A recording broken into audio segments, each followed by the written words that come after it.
What's happening, everybody? Welcome back to Snowbreak. Today we're going to run through the process of leveling up characters. This is going to be a video especially for you newer players, but even some of you experienced players might even find there's some tips in this video that might help you out as far as, the ease of trying to figure out what you actually need to do. So let's talk about, we're going to use Chenzing as an example for today's video, or as our guinea pig for us. So let's jump down to her and let's run through the process. So right now, she's just a level 1 character. And the first thing you're going to do is level her actually up. Now, depending on the level of your account, depends on how high you can actually level your character. You use these resources to level up your character, and you can farm for these resources in Operation. Operation is where you're going to pretty much farm for every single resource in the game for the most part, not all, but for the most part. So if we go ahead, click on this, you can just hold your button down and you can level it up, and you can hit upgrade, and boom, there you go. Right, we're not going to max her out just yet. I'm kind of conserving on resources. In the very beginning of this game, you really do want to conserve on resources. The 2 free characters that you get at the very beginning of the game, Infinity and Life, I do recommend leveling those characters up because they will prove to be very, very useful for you. I guarantee it, guys. I'll be making videos about those 2 characters later on. But then we get into the weapons. Now, before you go to weapons, guys, what you want to do is you want to look at the type of character that they is. What kind of damage do they actually deal? So she deals electrical damage, all right? So what you're wanting to do as far as coming down to the weapon is look for an electrical damage dealing weapon. Now, this isn't a necessity for every single character in the game. Some characters benefit more from having the same type of weapon as the element that they actually have, but some characters, it doesn't really make a huge difference. I've done a lot of testing, guys. I put a frost weapon on an electrical character, and in certain situations I really didn't see a whole lot of difference. It really just depends on the level of the weapon. It depends on who you're actually facing. It depends on what game where you're actually in, and it also depends on certain characters. Certain characters have certain buffs in their kit as you level them up that actually make it really good for them to have a weapon of the same type, and some characters don't. In Chenzing's case, it really doesn't matter, to be perfectly honest, guys. But what we want to do is you want to go down to change, and I'm going to go ahead and equip an electrical weapon. If you have a weapon of the same type, it's always a safe bet to go ahead and equip. And this weapon here is electrical. You guys can see the top right hand corner. It is electrical. We can hit confirm and level it up. We can hit train, and then we're going to use these resources. And again, you can farm for these resources in Operation. You can go ahead and click on it, hold it down, level it up, and boom, shakalaka. And then these are the resources that you're actually going to use to ascend it and level up further to gain extra stats and what so have you, to make the weapon even more powerful. And then we go down to modify, and modify is where you actually need a copy of the same weapon in order to level up, which I don't actually have. And then parts, you're actually going to be able to, as you play through the game, you're going to be getting parts like scopes that add, extra range boost, max HP. You'll be getting, extra magazine attachments that can add, stability, defense. They add all kinds of different stats to make your weapon more powerful. Very, very useful things to have. So you might want to equip those on, especially a character that you're using as a damage dealer. You really want to equip these on. You can actually use this here that actually shows the weapon before and after. So if I equip this silencer on her, right, I hit the before and after, and you can see that it shows the differences. That's a nice little quality of life thing that they have in the game that I really, really do like. So that's actually really good. Now, I'm not doing a detailed description of everything you need to do, just kind of giving you the guidelines on how you need to be leveling up these characters. Then we get into logistics. Now, logistics are pretty damn awesome, guys. This is a setup where you can put 3 different logistics here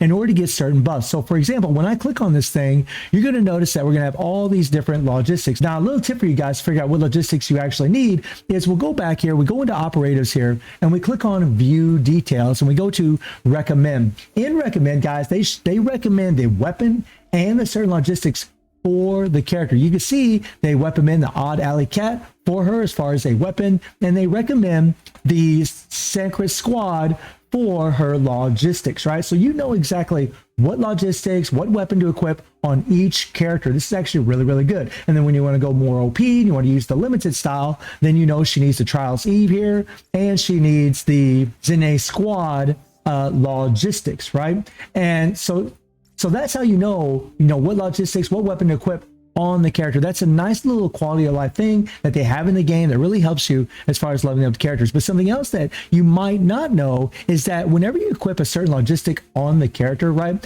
you're going to add extra buffs. So whenever we have 2 logistics equipped, you can, get this extra buff, and then when 3, you'll get another extra buff. And then after you equip the logistics, so say we equip this, you can lock it to make sure that you don't sell them, that you don't get rid of them, that you don't delete them by accident. So that's a nice little thing that you want to make sure that you're doing. And because we just equipped one Danubi squad on her, right? If we go to the other ones, you'll see there's a little dot here. That dot means that you already have one equipped on that specific character. So whenever you go into the recommended and you look at the logistics that are recommended for your character and you equip one of them, all you gotta do is go through here, guys, go through this slot 1, 2, and 3 here, and you'll know exactly which one is which to equip on the character. So when I equip this one here, boom, I got that second effect, right? And if I have a third one, which I do, boom, now I got the set effect for all 3 equipped, right? And you could lock those just to make sure that you don't lose them or don't delete them. And then when you level up your logistics, right, whenever you train them, you hit train and you level these babies up, you can actually use these materials to level them up, or you could use other logistics to level them up as well. And that's just going to increase, you know, whatever stats that you have on that specific logistics, like attack, HP, defense, and so on, so on, so on. So pretty easy, pretty straightforward as far as logistics is concerned. But something about logistics that you might not know, guys, is that you can actually farm for these things in the shop. So whenever you go into the operation here and you go to logistics, this is where you actually can farm for your logistics.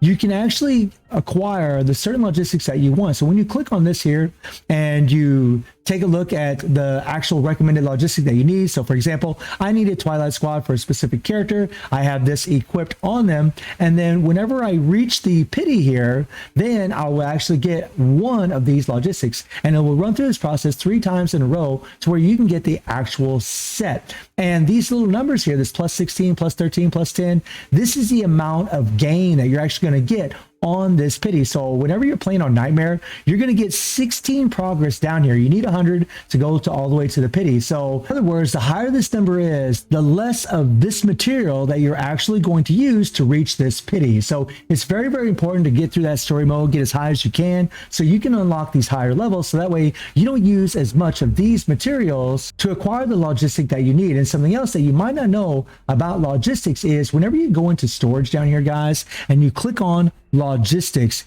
you can actually sort through here by clicking on this bottom left hand icon where my body's actually in the way, and you can run through the logistics this way if you want, or you can actually click on this little icon. I'll go ahead and remove my ugly mug. There's a little icon right here where you can click on this thing here, and you can actually sort through your logistics by clicking on this here if you want to get rid of all your blue. And the blue, really, guys, are pretty much useless in all reality. These materials are actually used to level up your logistics. And then you could click on purple, and these materials are also used to level up your logistics. So that's a nice little way that you can use to level up your logistics. And you can actually click on your orange too. Now, these materials are actually quite vital because for every 50 of these materials, you can actually get a logistic of your choice, which is awesome. So let me bring in my ugly face here real quick here.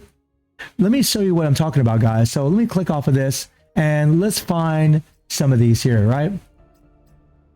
So when I click on this one here, click on this one here, it takes 5 logistics in order to get 50. So for every 5 that you sell, you can guarantee to get yourself 1 by going into the shop and then coming down here, going to circulation, go to logistics office, and you can see these materials here you can use to get whatever logistic that you actually need that are limited. This will actually help your progress tremendously, guys. This is very, very nice. And you can also farm for these materials actually in another game mode, which is the dispatch in the neural simulation. In neural simulation, you'll actually be able to acquire those things as well. At least the first time that I cleared this, you actually will be able to acquire. It's not really showing them right now, but the first time that I cleared all of this and I got the maximum points, I was able to get some of those materials. But it looks like this second go around, it doesn't look like there's materials in here. But the first time you clear this thing, there are 100 of those things, and they will give you 2 logistics of your choice. So that's actually really, really amazing. So then we jump back down in here, guys, and we go to manifestation. Manifestation is where you're going to be using shards from a particular character to level them up. And the reason you want to do this is because you're going to be gaining extra buffs for that particular character: attack, max HP, and then you're going to get an extra passive that's going to make them even more powerful, whether it's a shield, whether it's a support, a heal, whether it's a damage buff, whether it's just more power for the particular character. So getting dupes is going to be really massive for these characters, and you can actually get dupes in this game by just coming into the fight here, going into the personal file, and you can actually level all your characters up through here. They're going to give you 12 of these chips every single day, and I'm actually working on my limited characters. You'll play through all these, you'll get a bunch of free shards. You can hit auto clear after you clear this one time, right?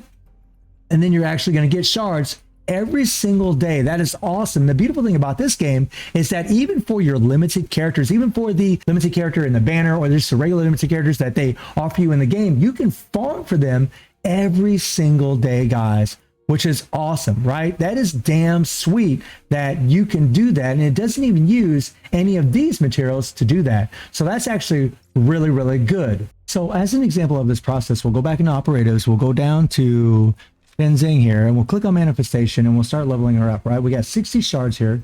Just click on stimulate, and you can see we got 0.5% attack, 0.5% HP, 0.5% attack, right? 1%. So we're just giving her more power to level her up. And once this is completely leveled up, then you'll unlock this passive, right? So now this here is unlocked, and now her drop pod creates a Slayer aura, increasing skill damage by any operators in the area by 15%. So this is actually a really good support buff for your characters, and this is why manifestation is important for, especially for specific characters in the game. And last but not least, we get into neuronics. Now I can make an entire video, guys, about neuronics, but whenever you are doing this, whenever you level these things up, first of all, you're going to be getting, you know, some extra pulls, which is always nice whenever you level up the Davos alignment phase. So for those of you that don't know the requirement whenever you're doing your login bonus, this is where the alignment phase is by leveling up your neuronics. Whenever you level these up, 1 tier, 2 tier, 3 tier, that's what's going to gain you those extra rewards in the login bonus. And all you gotta do is click on one of these things, click on details,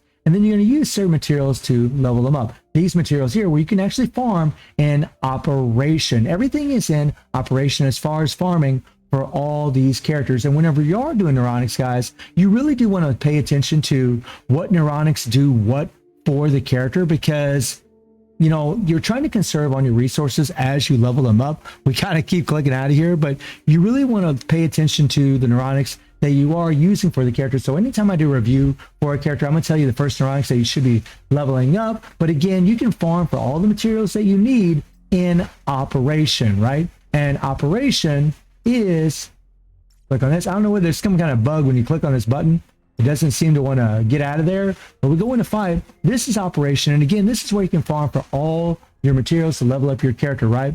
This is your currency to use to level them up. This is to level up the experience for your characters. This is to level up your weapons. This is to ascend your weapons. This is for your neuronics, as we just talked about. And this is for your logistics to level up your character. And again, I'm going to make a separate video, guys, about neuronics, because it really is complicated as far as trying to figure out, you know, what neuronics you should actually level up first to get the most bang for your buck out of your character, whether you're using them as a support, a damage dealer, whatever the situation may be for you, for your play style. It really just depends on that as far as what neuronics you're actually going to level up for whatever specific character. So hopefully this will help somebody out there as far as leveling up your characters. And I do stream on Twitch at 9 p.m. GMT7 time. The link is in the description below. And I hope you enjoyed the video. Thank you for watching. Y'all take care and have a good one. See you, everybody. Take care.